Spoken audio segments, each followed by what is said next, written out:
आज जब भी हम ईरान और इज़राइल का नाम सुनते हैं तो जहन में सिर्फ दुश्मनी और तनाव की तस्वीरें आती हैं। लेकिन क्या आप यकीन करेंगे कि इस कड़वी दुश्मनी की जड़ें एक ऐसी गहरी दोस्ती में हैं जिसके बारे में बहुत कम लोग जानते हैं। आज हम इतिहास के उन पन्नों को पलटेंगे जो बताते हैं कि कैसे दो देश जो आज एक दूसरे के सबसे बड़े दुश्मन हैं, कभी एक दूसरे के सबसे करीबी सहयोगी हुआ करते थे। जरा इस तस्वीर को देखिए। एक तरफ है 1950 का दशक, जब ईरान और इजराइल इतने अच्छे दोस्त थे कि उनके बीच सैन्य और खुफिया रिश्ते तक थे। और दूसरी तरफ है आज का सच, जहां दोनों के बीच एक तरह का अघोषित युद्ध चल रहा है। तो आखिर हुआ क्या? ये दोस्ती इतनी गहरी दुश्मनी में कैसे बदल गई? यही वो सवाल है जिसका जवाब आज की दुनिया को समझने के लिए बेहद जरूरी है, और हम इसी की तह तक जाएंगे। इस पूरी कहानी को समझने के लिए हमें समय में थोड़ा पीछे जाना होगा। चलिए चलते हैं लगभग 100 साल पीछे, पहले विश्व युद्ध के उस दौर में जब दुनिया का नक्शा हमेशा हमेशा के लिए बदल रहा था। 1914 में मिडिल ईस्ट का ज्यादातर हिस्सा एक ही सुपर पावर के कंट्रोल में था, ऑटोमन साम्राज्य। और ये कोई छोटा मोटा राज नहीं था। हम बात कर रहे हैं 600 साल पुराने एक ऐसे साम्राज्य की जो 3 महाद्वीपों अफ्रीका, एशिया और यूरोप तक फैला हुआ था। लेकिन पहला विश्व युद्ध इसके लिए आखिरी झटका साबित हुआ, और इसके ढहते ही इस पूरे इलाके में एक जबरदस्त पावर वैक्यूम यानी शक्ति का एक खालीपन पैदा हो गया। उस वक्त युद्ध में दुनिया 2 हिस्सों में बटी थी। एक तरफ थे मित्र राष्ट्र जिनमें ब्रिटेन, फ्रांस और रूस मुख्य थे, और दूसरी तरफ थीं केंद्रीय शक्तियां जर्मनी, ऑस्ट्रिया हंगरी और ऑटोमन साम्राज्य। मतलब साफ था, ब्रिटेन और फ्रांस सीधे सीधे ऑटोमन साम्राज्य के खिलाफ लड़ रहे थे, और उनकी नज़र ऑटोमन्स की ज़मीन पर थी। और यहीं से असली खेल शुरू होता है। युद्ध जीतने की होड़ में ब्रिटेन ने एक ही जमीन के लिए 3 अलग अलग गुटों से 3 ऐसे वादे कर डाले जो आपस में ही टकराते थे। यही वो वादे थे जिन्होंने आज के मिडिल ईस्ट के झगड़ों की नींव रखी। पहला वादा अरब नेताओं से किया गया। ब्रिटेन ने उन्हें एक आज़ाद अरब साम्राज्य का सपना दिखाया। शर्त बस ये थी कि अरब लोग ऑटोमन साम्राज्य के खिलाफ बगावत कर दें। इस वादे ने अरब विद्रोह को हवा दी, जिसने ऑटोमन साम्राज्य को अंदर से कमजोर कर दिया। दूसरा वादा ब्रिटेन ने खुद से और अपने साथी फ्रांस से किया।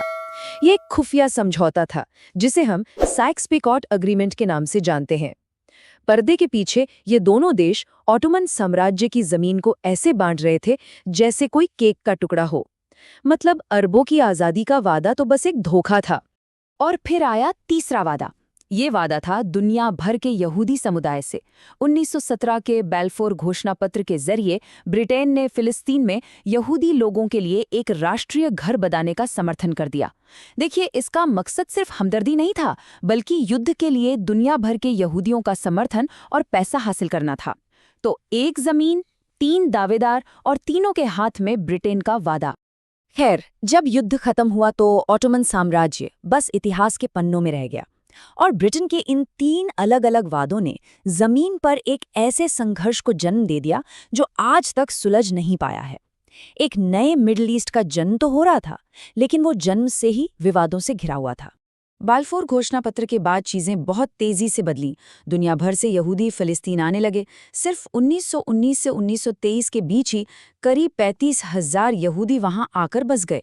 अब वहां पहले से रह रही अरब आबादी और नए यहूदी प्रवासियों के बीच तनाव बढ़ने लगा। हालात इतने बिगड़े कि 1947 में यूनाइटेड नेशंस को दखल देना पड़ा, और उसने जमीन के बंटवारे का एक प्लान पेश किया।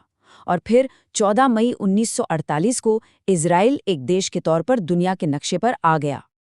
अब जरा यूएन के इस बंटवारे को देखिए। ये बहुत विवादित था। उस समय फिलिस्तीन की आबादी में यहूदी लगभग 1/3 थे, लेकिन उन्हें जमीन मिली 55%। वहीं बहुसंख्यक अरब आबादी को सिर्फ 45% जमीन दी गई। जाहिर है, अरब देशों ने इस बंटवारे को सिरे से नकार दिया। उन्होंने इसे एक ऐतिहासिक नाइंसाफी की तरह देखा। और इस पूरे मामले में ईरान कहाँ खड़ा था? ईरान उन 13 देशों में से एक था जिन्होंने यूनाइटेड नेशंस में इजराइल बनाने के खिलाफ वोट दिया था। उस वक्त ईरान पूरी तरह से मुस्लिम देशों के साथ खड़ा था और इस बंटवारे को गलत मान रहा था। यहाँ तक तो कहानी बिल्कुल सीधी लगती है ना? ईरान अरब देशों के साथ, इजराइल के खिलाफ। लेकिन अब आता है कहानी में वो जबरदस्त मोड़ जिसने सबको हैरान कर दिया। सवाल ये है कि कैसे दो दुश्मन अचानक दोस्त बन गए। यूएन में इजराइल के खिलाफ वोट देने के कुछ ही साल बाद ईरान के विदेश नीति में एक ऐसा भूचाल आया जिसने सब कुछ पलटकर रख दिया। देखिए, 1948 में ईरान इजराइल के अस्तित्व का विरोध कर रहा था, लेकिन 1953 आते-आते ईरान ने न सिर्फ इजराइल को मान्यता दे दी, बल्कि उसके साथ गहरे रिश्ते भी बनाने शुरू कर दिए। ये एक 180 डिग्री का यू टर्न था। तो सवाल वही है कि आखिर ऐसा हुआ क्या? सिर्फ 5 साल में ऐसा क्या बदल गया कि ईरान ने अपना पूरा स्टैंड ही पलट दिया? इसका जवाब ईरान के अंदर नहीं, बल्कि एक बड़े अंतर्राष्ट्रीय खेल में छिपा है। और इसका जवाब है 1953 का ईरानी तख्ता पलट। उस समय ईरान में एक चुनी हुई लोकतांत्रिक सरकार थी, जिसके प्रधानमंत्री थे मोहम्मद मुसद्दिक। मुसद्दिक ने एक बहुत बड़ा कदम उठाया। उन्होंने ईरान के तेल उद्योग का राष्ट्रीयकरण कर दिया, जिसे तब तक एक ब्रिटिश कंपनी कंट्रोल करती थी। ये बात अमेरिका और ब्रिटेन को बिल्कुल हजम नहीं हुई। इसलिए अमेरिका की CIA और ब्रिटेन की MI6 ने मिलकर एक गुप्त ऑपरेशन चलाया और मुसद्दिक की सरकार को गिरा दिया। तख्ता पलट के बाद सत्ता दी गई शाह मोहम्मद रजा पहलवी को, जो पूरी तरह पश्चिम के समर्थक थे। अब शाह अपनी गद्दी के लिए अमेरिका और ब्रिटेन के कर्जदार थे, तो उन्होंने ईरान की पूरी विदेश नीति को पश्चिम और खासकर अमेरिका के हिसाब से चलाना शुरू कर दिया। और उस दौर में अमेरिका का सबसे करीबी दोस्त कौन था? इजराइल। बस यहीं से पूरी कहानी बदल गई। शाह का ईरान अमेरिका के दोस्त यानी इजराइल का भी दोस्त बन गया।